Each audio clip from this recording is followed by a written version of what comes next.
Hello दोस्तों, आपका स्वागत है मेरे YouTube channel ASR the expert में। और आज की वीडियो में हम बात करने वाले हैं worst performing multi cap fund. देखिए, मैंने आज तक हमेशा जितनी वीडियो बनाई है पॉजिटिविटी के ऊपर में बनाई है, हमेशा पॉजिटिव साइड में।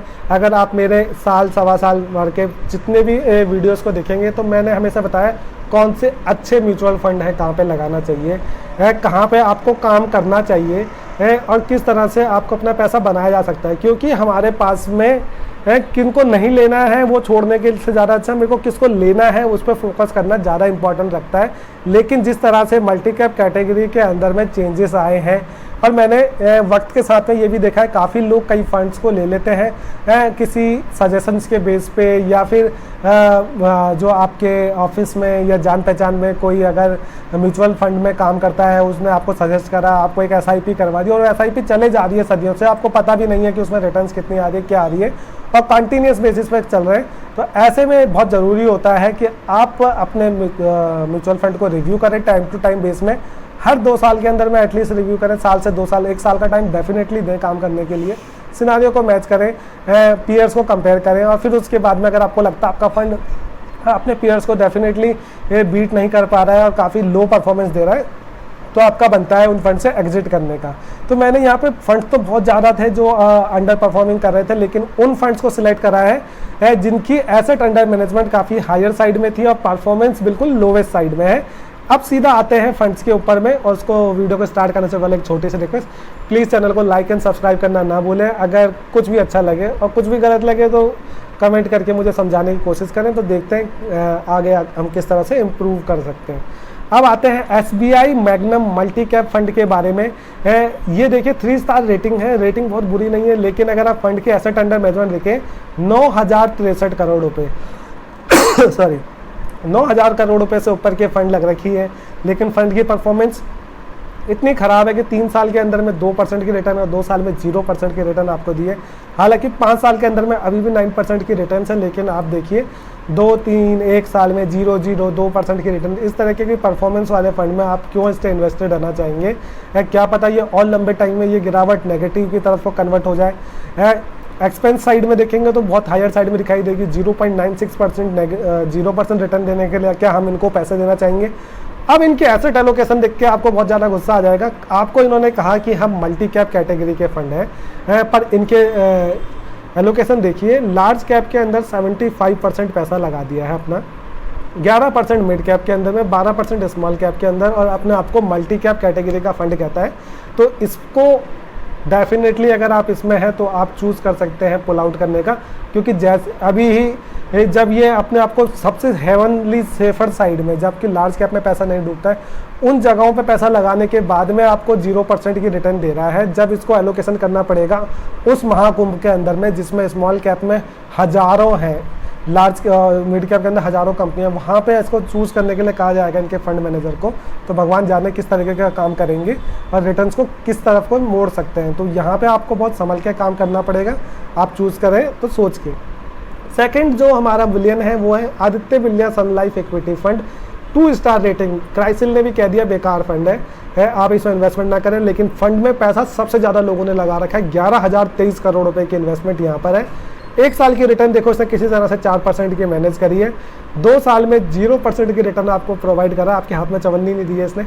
1% की रिटर्न आपकी 3 साल के अंदर में दी है। 5 साल में हालांकि 10% की रिटर्न है इसके पास में, लेकिन अगर आप पिछले 4 साल की परफॉर्मेंस देखें, 3 से 4 साल की, तो ठन गोपाल है यहाँ पे है। और एक्सपेंसेस तो देखेंगे फिर दोबारा से हायर साइड में 0.96%, 12,000 करोड़ रुपए का फंड होने के बाद में भी आपसे एक्सपेंसेस को कम करने को राजी नहीं है, 0.96% की एक्सपेंस मांग रहा है।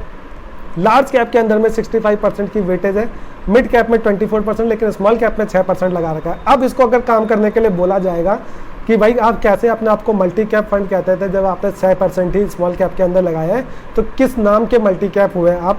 तो इनको समझाना बड़ा मुश्किल हो पाएगा। और साथ में अगर 65% में से 20% इसने मूव करना पड़ा इसको मिड और स्मॉल कैप के अंदर में, तो इस फंड की बैंड बच सकती है। आप डेफिनेटली समझें, अगर आप इन्वेस्टेड हैं तो अपने फंड को थोड़ा ध्यान से रिव्यू करें। मेरे को बहुत डर लग रहा है इस फंड को देखकर, तो आप इसको इग्नोर कर सकते हैं। इसके बाद आता है मोतीलाल ओसवाल का मल्टी कैप 35 फंड्स, काफ़ी फेमस फंड्स में से एक आता है। 2 स्टार रेटिंग। 2 स्टार रेटिंग में तो आप उस होटल में खाना खाना पसंद नहीं करते जहाँ पे 2 स्टार रेटिंग मिली होगी, इस रेस्टोरेंट से खाना मंगाने की कोशिश नहीं सोचते जहाँ पे 2 स्टार रेटिंग मिली होगी। तो वहाँ पे पैसा क्यों लगाएंगे हम लोग जहाँ पे 2 स्टार रेटिंग चल रही है, ये हमको समझने की ज़रूरत है। 11,240 करोड़ रुपए हम लोग लगा चुके हैं, तो समझने की ज़रूरत है हमारे को। यहाँ पे 1 साल की रेटिंग 3% की रिटर्न है, 0% की रिटर्न है 2 साल में, 3 साल में 0%, 5 साल में हालांकि यहाँ पे भी 10% की रिटर्न है। एक्सपेंस तो 0.79% का है। एसेट एलोकेशन अब देखिए, लार्ज कैप के अंदर 82% आपके पैसे डाल चुके हैं, मिड कैप के अंदर में 10% और स्मॉल कैप के अंदर में 5% के रिटर्न पैसे डाले हैं। अब क्या होगा, ऐसे फंड का क्या होने वाला है? जिस समय इनको एलोकेशन सही करने के लिए कहा जाएगा मिड कैप और स्मॉल कैप के अंदर में, इनके फंड मैनेजर के पसीने निकल जाएंगे, और जब इनको पैसे सही जगह पे एलोकेट करने की सोचने की पड़ेगी, ये तो लार्ज कैप से काफ़ी अमाउंट चर्न होकर जाएगी, सेफर साइड से ये थोड़ा रिस्कियर साइड में जाएंगे, सेफ साइड में भी सेफ से आपके पैसे नहीं बचा पाए, तो रिस्कियर साइड पर जाने पर आपके पैसे का क्या करेंगे, ये एक सोचने वाली बात है। और साथ ही साथ में आपको ये भी देखना पड़ेगा कि जो 7,500 से हम मार्केट जो 11,500 करोड़ तक, 11,500 के पॉइंट तक पहुंच चुकी है, वहाँ पे आप देखेंगे तो निफ्टी ने जिस तरह से मूवमेंट करी है उससे ज़्यादा अच्छी मूवमेंट स्मॉल कैप और मिड कैप सेंसेक्स इंडाइसिस ने करी है। जिस समय मेन कमाने का टाइम था उस समय तो इन लोगों ने इन्वेस्टमेंट करी नहीं, 5% लेके बैठा हुआ है स्मॉल कैप के अंदर में और 10% लेके बैठा मिड कैप में, जिस समय मिड कैप में कमाई हो रही थी। और अब जब कमाई करके सारे लोगों ने उनके रेट को ऊपर पहुंचा दिया, तब ये इन्वेस्टमेंट करने पहुंचेगा, तो आपका पैसा डुबवाने का पूरा मादा रखता है ये म्यूचुअल फंड, आप इसको इग्नोर कर सकते हैं।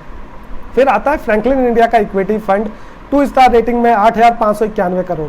देखिए मैंने हमेशा उन्हीं फंड को सिलेक्ट करा है इसके अंदर में जिनकी वैल्यू बहुत ज़्यादा है। 8,591 करोड़, 2 साल में -4%, 3 साल में 0%, 5 साल में 6% डुबा चुका है पैसा, और डुबाने के लिए रेडी है। और एक्सपेंस रेशो मांगता है आपसे 1.10%, मतलब सॉरी, इससे ज़्यादा कोई एक्सपेंसेस आपको शायद मांगे ना, ये उतनी ज़्यादा एक्सपेंसेस मांग रहा है ताकि आपके पैसे को और अच्छे से बर्बाद कर सके। यहाँ पे लार्ज कैप में इसने 78% की एलोकेशन करी है और अपने आप को मल्टी कैप फंड कहता है। 11% डाला मिड कैप में, 7% डाला स्मॉल कैप में, टीवी में एडवर्टाइजमेंट चला देंगे, इंटरनेट में हर जगह फैला देंगे हम मल्टी कैप है। मल्टी कैप फंड को जब प्रमोट करते हैं तो बोलते हैं आपका पैसा हर कैटेगरी में लगता है, जिससे कि आपको स्मॉल कैप और मिड कैप का पोटेंशियल भी मिले और लार्ज कैप की स्टेबिलिटी भी मिले। लेकिन लार्ज कैप ही लेके रख दिया, इन दोनों का तो कुछ भी नहीं डाला है।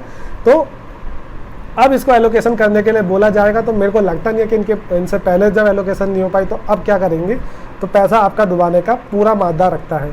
फिर IDFC का मल्टी कैप फंड 4,847 करोड़ रुपए हम लोग लगा चुके हैं, यहाँ पे 2 स्टार रेटिंग दी है। और रिटर्न्स देखेंगे, 1 साल में -1%, 2 साल में -4%, 3 साल में -1% और 5 साल के अंदर सिर्फ 5% की रिटर्न देके बैठा हुआ है। और एक्सपेंस रेशो में आपको बोल रहा है कि मैं मार्केट में सबसे ज़्यादा एक्सपेंस रेशो मांगने वालों में से एक हूँ, 1.32% की एक्सपेंस रेशो मुझे दो, ये आपके पैसे नेगेटिव करने के लिए। और मैं आपके एलोकेशंस को देखूं तो करने की कोशिश कर रहा हूं जो मेरे से नहीं हो पाई है। तो 53% लार्ज कैप के अंदर में है, 27 मिड कैप के अंदर में, 17% स्मॉल कैप के अंदर में। अब ये 53% में से भी इसको अप्रॉक्सीमेटली 8 to 9% मूव आउट करना पड़ेगा स्मॉल कैप के तरफ को, और वहाँ पे जाके इसके पसीने छूट सकते हैं। और ऑलरेडी आपको नेगेटिव रिटर्न्स दे रहा है, अगर आप इसमें इन्वेस्टेड हैं तो प्लीज़ यहाँ से मूव आउट कर जाइए टाइमली बेस्ड मैनर में है, और अच्छे म्यूचुअल फंड्स को चुन सकते हैं। ICICI प्रूडेंशियल का मल्टी कैप फंड अगर आप इसको देखते हैं, 5,593 करोड़ रुपए यहाँ पे भी इन्वेस्टमेंट हो चुके हैं। 2 स्टार रेटिंग इसकी कुल है, -3, -5, 2%, 7%, इस तरह से इन्होंने 1, 2, 3 और 5 साल में है कमा के दिया है आपको। और ये तो सोच रहा है कि आपके सारे पैसे एक्सपेंस रेशो के थ्रू ही अपनी जेब में डाल लूँ। 1.97% की एक्सपेंस रेशो, 75% की एलोकेशन लार्ज कैप में, 11% स्मॉल कैप और मिड कैप के अंदर में। भगवान जाने इसका क्या होने वाला है आने वाले टाइम के अंदर में, तो वक्त रहते निकल जाइए, इनके बस की नहीं है म्यूचुअल फंड को मैनेज कर पाना। HDFC इक्विटी फंड, देश के सबसे बड़े बैंक HDFC, ICICI का आपने हाल देखा, HDFC का हाल उससे भी बुरा है, 1 स्टार रेटिंग। आपने ज़िंदगी में कभी 1 स्टार रेटिंग वाले बंदे से ऑनलाइन में कोई सामान खरीदा हो, कभी उसकी लाइफ में कहीं से भी कुछ लिया हो जिसमें 1 स्टार रेटिंग मिल रखी हो? मेरे को तो नहीं लगता नहीं लिया है। तो अपनी मेहनत की गाड़ी कमाई 1 स्टार रेटिंग वाले म्यूचुअल फंड को कैसे दे सकते हैं, वो भी इतने लोगों ने दे रखा है 19,797 करोड़ का म्यूचुअल एसेट अंडर मैनेजमेंट है, बिल्कुल बर्बाद कर चुका। -8%, 8% नेगेटिव रिटर्न दे रहा है 1 साल के अंदर में, 5% नेगेटिव रिटर्न 2 साल के अंदर में, 0% की रिटर्न 3 साल के अंदर में और 7% है 5 साल के अंदर में। एक्सपेंस रेशो भी मांगता है बहुत ही हायर साइड में। अरे जैसे जैसे म्यूचुअल फंड का एसेट अंडर मैनेजमेंट बढ़ता जाता है तो उसका एवरेज फिक्स कॉस्ट कम हो जाएगा ना भाई, तो वहाँ पे एसेट जो एक्सपेंस रेशो है वो मिनिमम साइड पे होनी चाहिए। लेकिन ये वो चालू लोग हैं जो कि एक्सपेंस रेशो को गिरा ही नहीं रहे हैं, जबकि इतने सारे लोगों का पैसा लगने के बाद में आपके एक्सपेंस रेशो कम हो जानी चाहिए थी। और अपने आप को मिड कैप कह रहा है ये फंड और आपको मल्टी कैप फंड कह रहा है, जबकि 86% लार्ज कैप कैटेगरी के अंदर में लगा के बैठा हुआ है, 8 और 4% स्मॉल कैप और मिड कैप के अंदर में लगाए। पहले तो अप फ्रंट झूठ बोलने वाला फंड है, फिर उसके बाद आपके पैसे को बिल्कुल बर्बाद करने पे तुला पड़ा है। एक्सपेंस रेशो भी हायर साइड पर है। एलोकेशन मेरे को तो नहीं लगता इनके बस की हो पाएगी लाइफ के अंदर में, तो आप ऐसे फंड को इग्नोर कर सकते हैं। सॉरी अगर मेरा कोई भी वर्डिंग किसी के लिए ख़राब लगी हो, लेकिन जो नंबर्स बोल रहे हैं वही मैं आपको दिखा रहा हूँ। अब हम एक साथ में सारे फंड्स को एक साथ में देख सकते हैं। अगर आप देखेंगे तो आपको दिखाई देगा किस तरह से इन्होंने आपका पैसा ओवर द टाइम पीरियड डुबोया है। तो आप हो सके तो इन फंड को डेफिनेटली इग्नोर करें, टाइमली बेस पे एग्जिट कर सकते हैं, स्विच कर सकते हैं दूसरे अच्छे फंड्स के अंदर में। हमने काफ़ी सारी वीडियोस बनाई है अच्छे फंड्स में, तो उम्मीद करता हूँ अगर वीडियो अच्छी लगी तो प्लीज़ चैनल को लाइक एंड सब्सक्राइब करना।